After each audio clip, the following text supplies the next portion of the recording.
नमस्ते। मैं वैद्य संजीवनी निकम सूर्यवंशी आप सभी का श्री गुरु कृपा आयुर्वेद इस यूट्यूब चैनल पे स्वागत करती हूँ। गंडूश विधि के बाद दिनचर्या में धूमपान विधि करने के लिए कहा गया है। नस्य और गंडूश करने के बाद अगर कोई दोष शेष रह जाते हैं तो उन शेष दोषों को पूरी तरह नष्ट करने के लिए धूमपान विधि करने के लिए कहा गया है। धूमपान यह संस्कृत शब्द है। इसका संधि विग्रह ऐसा है, धूम और पान। धूम मतलब धुआं और पान मतलब ग्रहण करना। औषधि द्रव्यों को जलाने के बाद जो धुआं निकलता है उस धुएं को मुख और नासा से ग्रहण करने को धूमपान कहते हैं। सर्दी या फिर पित्त की वजह से सिर भारी हो रहा हो, हॉर्सनेस ऑफ वॉइस हो, मन्यास्तंभ हो या फिर आंख और कान में पेन हो, कफ की वजह से सांस लेने में ज्यादा तकलीफ हो रही हो, कभी हिचकी आती है उसमें, या फिर दांतों की स्ट्रेंथ बढ़ाने के लिए भी धूमपान अच्छा लाभ देता है। धूमपान से ही साधर्म्य रखता हुआ धूपन कर्म आयुर्वेद में करने के लिए कहा गया है। धूपन कर्म करने से वातावरण में जो बैक्टीरियल, वायरल या फिर माइक्रोबियल जो लोड होता है वो कम हो जाता है। आयुर्वेद में धूपन कर्म जो है वो वातावरण और मनुष्य के बीच में साधर्म्य करने के लिए बहुत उपयुक्त बताया गया है।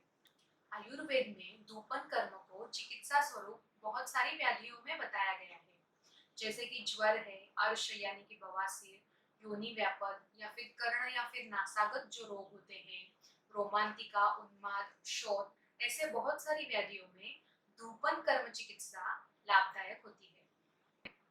इसके साथ ही भेषजगार यानी कि जिस रूम में औषधियां रखनी है उस रूम में नित्य धूपन कर्म करने के लिए कहा गया है।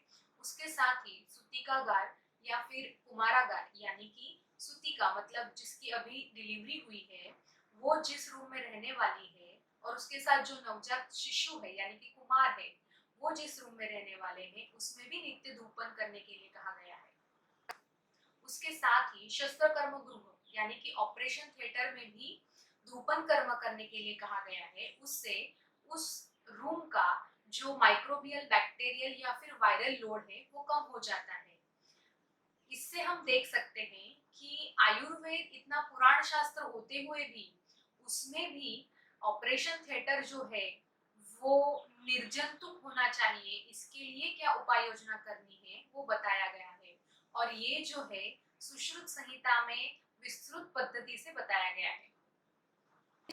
आचार्य सुश्रुत जो है उन्हें फादर ऑफ सर्जरी कहा जाता है, क्योंकि शल्य चिकित्सा यानी कि शस्त्र कर्म चिकित्सा जो है उसकी डिस्कवरी जो है वो आचार्य सुश्रुत जी ने की है। आयुर्वेदिक चिकित्सा लेते समय जब आप कोई आसव या फिर अरिष्ट लेते हैं यानी कि जो लिक्विड फॉर्म में होता है, तो वो बनाने से पहले वो जिस पात्र में रखा जाता है उस पात्र में भी धूपन कर्म किया जाता है और उसके बाद ही उसमें औषधि युक्त काढ़े डाले जाते हैं। धूपन कर्म से निर्जंतुकीकरण होता है। धूपन कर्म जो है वो एक रक्षा विधि है जिससे माइक्रोब्स के खिलाफ एक प्रतिरक्षा परत बनती है। धूमपान और धूपन कर्म जो है वो फायदेमंद है क्योंकि उसकी विधि जो है वो सरल है और औषधियों की उपलब्धि जो है वो सहज हो जाती है। रिसर्च में ऐसे कहा गया है, Ayurvedic fumigation has high potential to penetrate through blood brain barrier. धूमपान के लिए वायु और अग्नि महाभूत प्रधान औषधियां ली जाती है। उनके लघु, रुक्ष, शीत और विशद गुण की वजह से वो वातावरण में जल्दी स्प्रेड हो जाती है। धूपन औषधियों के द्रव्य में वोलाटाइल गुण यानी कि परिवर्तनशील गुण होने की वजह से वातावरण का जो माइक्रोबियल लोड है वो कम होने में सहायता मिलती है। रिसर्च में देखा गया है कि वोलाटाइल गुण युक्त जो द्रव्य होते हैं वो एंटीऑक्सीडेंट होते हैं। जिस द्रव्य में वोलेटाइल ऑयल होता है वो द्रव्य अगर हम खाद्य पदार्थ में डालते हैं तो उससे उस खाद्य पदार्थ में माइक्रोबियल कंटामिनेशन होने के चांसेस जो होते हैं वो बहुत कम होते हैं। इसका अगर हम उदाहरण देखें तो उत्तम उदाहरण जो है वो घर पे बनाया हुआ अचार।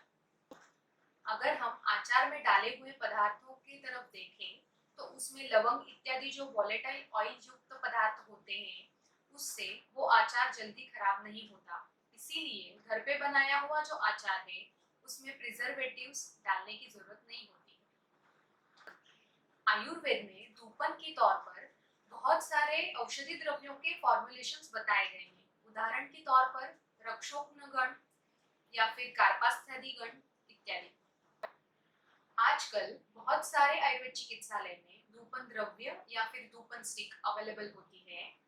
आप व्याधि अनुसार या फिर ऋतु अनुसार वैद्य की सलाह लेकर घर में नित्य धूपन कर सकते हैं। उससे बहुत अच्छा लाभ होगा।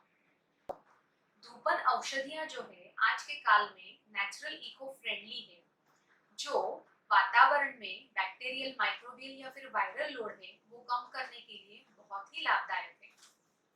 धन्यवाद।